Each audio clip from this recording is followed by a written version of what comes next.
It seems we're still on the higher end IEM train, and with that we have Tigerism's offering now. And I'm pretty excited. I was actually looking forward to this one because I've been enjoying a lot of Tigerism's offerings, and yeah. Let's get this without further ado. So Sun Wukong is essentially the Monkey King, and I'm guessing that's the theme for this one. Just kind of makes sense.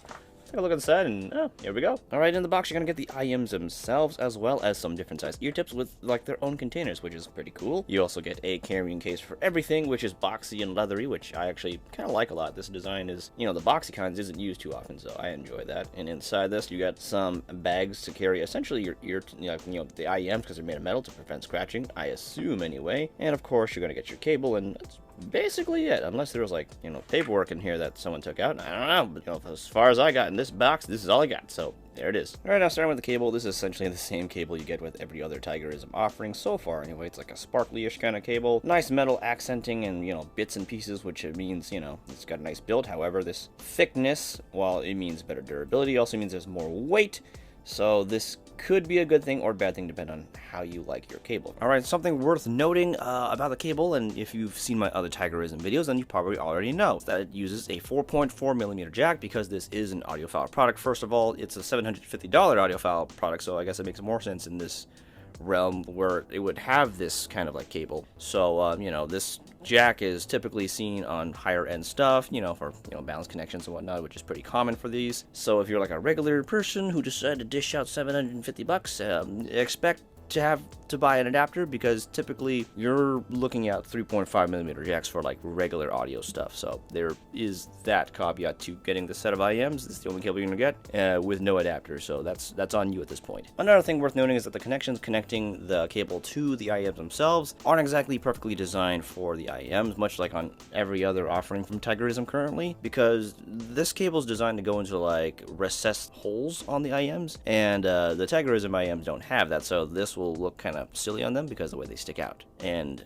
that's a weird decision. I don't get it. I wish they fixed this by now, but I guess they were all made in very close time to each other. But I'm hoping in the future iterations of Tigerism stuff, they'll actually have like a cable that properly connects right, and maybe also includes like an adapter for 3.5.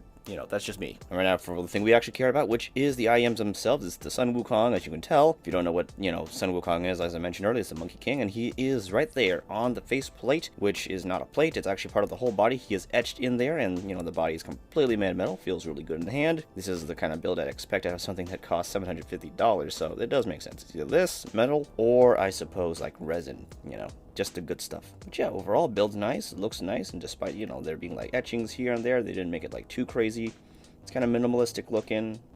I think they look nice and they feel nice. Nozzles here, of course, and you got a little grill, get your earwax out of there. Now, as far as comfort is concerned, these ones were just unfortunately just okay. I didn't think they were as good as like the Octaves or the Helanthus or Helianthuses. Basically Tigerism's other IEMs that I've tried before. I found those much more comfortable than this one. At first these things were pretty comfortable, but after about a little bit more than an hour of usage, it did start to get a little bit sore in my ear, but it could be just, which ear tips I picked. But ear mileage will vary depending on the size and shape of your ears and whatnot, so do bear that in mind. These are kind of like medium largish in terms of their size, so that is something, but I do think it'll fit in most people's ears because they're not too big. They feel and kind of look big, but they're not that bad. In terms of looks, well, they're pretty simple, honestly, but the little details kind of nice. I think they're pretty sweet. So yeah, that's that. Alright, now after using these guys for a while, something I did notice that was kind of nice was that despite being this high price and them coming with 4.5mm jack, I did use these guys with a 3.5mm like connection because that's what I normally use, honestly. And I found out that these guys are actually very easy to drive, so you don't have to worry about your audio source being like incredibly powerful or not. You don't need like the most craziest amp and DAC system in the world, though it does sound better on those systems, so I will mention that. But for my main set that I'm using for gaming and whatnot, it's a 3.5mm jack. It's not the most powerful thing in the world. It's easy to drive, so that's good. Now, as far as sound is concerned, I was actually a bit conflicted with these guys and also a bit surprised because they didn't sound the way I would have expected a $750 IEM to sound, because I'm usually expecting something pretty like balanced and flat with maybe like a low end boost at the lowest end, but these guys kind of went in a different direction where they greatly kind of, maybe not greatly, but it's noticeably boosted at the low end, especially the deep low end, and also boosted in the mids, which was strange, I will say, and there's a dip somewhere there, so it's interesting, though this doesn't necessarily make a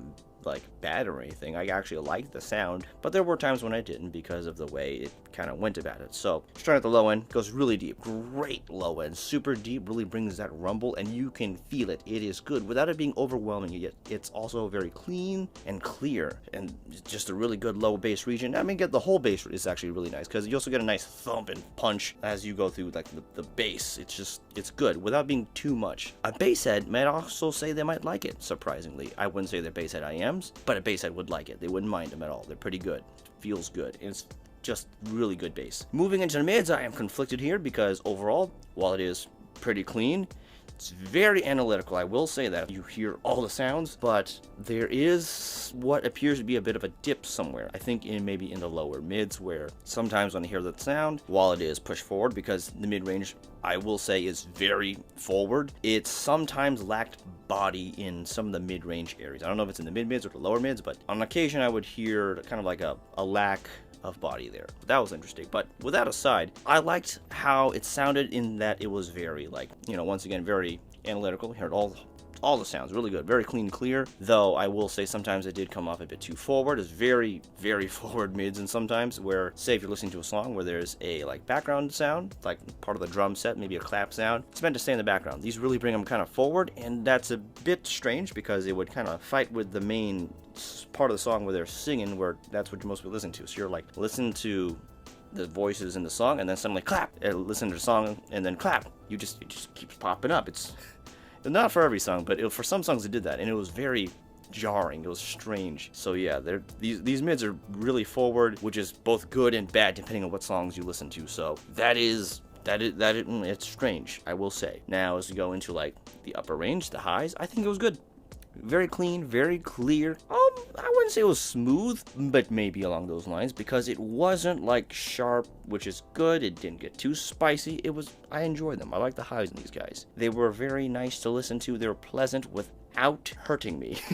Though it could be because maybe like the highs are a little bit more recessed feeling with how boosted the mids and the really deep low sound. So there is that. Now some of you guys, after listening to my like description of the sound range, are like, well, that's kind of strange. Is it good? I'm like, honestly, it still is good. And I think it has a lot to do with the way these things also have a very large soundstage for an IM, mind you. IMs have a small soundstage, but for an IM, these are really, really big. A lot of width, a lot of depth, and strangely also a little bit height, which is very good. And it also has a lot of sound separation, which is excellent, making them great for like using the pinpoint sounds and whatnot in music, but also in games. The imaging was just really, really good. It just, you know, you can pinpoint sounds well from like other sounds going on at the same time, which is vital when you're playing competitive shooters, which I think that's where these guys shine. Are they perfect? Not necessarily, but I do think they come kind of getting closer there because of the way they are tuned. That very forward mids range, absolutely great when it comes to tracking footsteps and whatnot, because that's usually where those sounds typically land, and you still got a lot of bass to still give you some sense of space while also giving you like more sound information,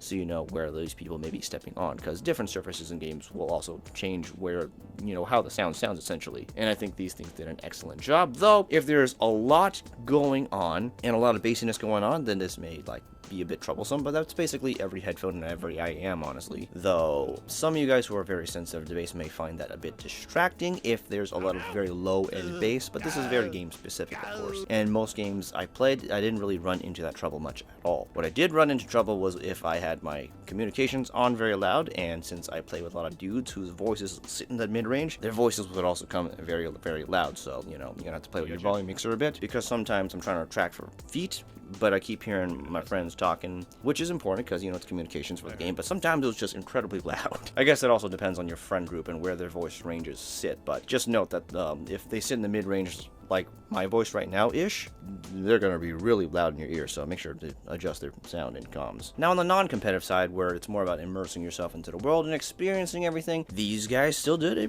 pretty good job, honestly. Like, they just had a really large soundstage to make the world feel big. The bass was excellent in giving you that sense of space, and then just all the details sprinkled in from the rest of the sound range to give you this beautiful, very detailed sounding world, which some may think maybe that's a little fatiguing, and honestly it wasn't. It was very, very nice. I mean, I guess it was not fatiguing, but sometimes a bit jarring if there were a lot of mid-range sounds happening. And once again, for me specifically, I know I keep bringing it up, but it could be just a me thing. I did notice when certain sounds in the mids came up, in the mid-mids, where it didn't sound the same due to like this feeling of a lack of body, like I mentioned. And maybe it wasn't like a lack of body as much as just the more airiness to it. I could be just crazy. Your mileage may vary in terms of like your experience for this, but maybe it's just a me thing is what I'm saying. Maybe you guys would like it, but I do notice in that mid-range there's something missing, I think, in some part of the mids. Maybe the lower mids is just scooped out a bit. I'm not sure. I don't know.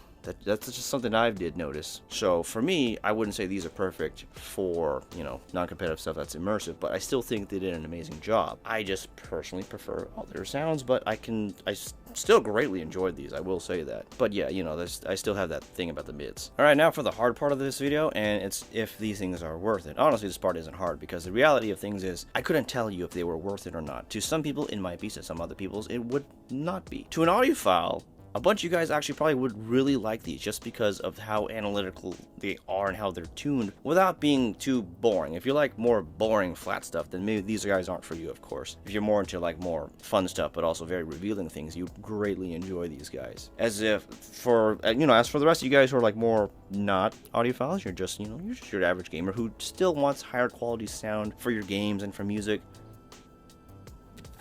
I don't know if I can recommend $750 IEMs to you guys most of the time, just because I know you guys would rather pay under 100 if you can help it, or even under 200 if you're gonna go far. I know some of you guys will even reach like the 300 tier because you want the blessings and stuff like that, so there is that. But for most people, I don't think these are the IEMs for you. It's a very niche specific product for audiophiles, of course, so that's where it is. But that being said, if you are an audiophile and you do like gaming, and maybe you do lean towards like competitive shooters, these things will not disappoint you. Heck, even if you're a regular person and for some reason you ended up getting these for whatever reason, and you also got the adapters and whatnot to like plug it in and whatnot, then I still think you also wouldn't be disappointed because sound pretty damn good for anybody, honestly. But if you don't like this kind of sound profile, then maybe you won't enjoy it very much. So there is that. Your mileage will always kind of vary. Your experiences will vary depending on your taste in music. Know what sounds you like, know what you enjoy, what you play, because that will determine what IEMs you should get. Because can't recommend these things just to everybody. Depends on you. And that's basically all for today. So link in the description if you do want to like really purchase these guys. They're expensive, but I'll be damned I think they are worth it looking at it from an audiophile perspective. So there is that. So links down there. It's an affiliate link. Helps me survive because these were sent out for me. I don't get to keep them. I just get to listen to them and then have to send them back, which is unfortunate. But that's part of the stuff. So that's my honest opinion on these guys. See you guys next time.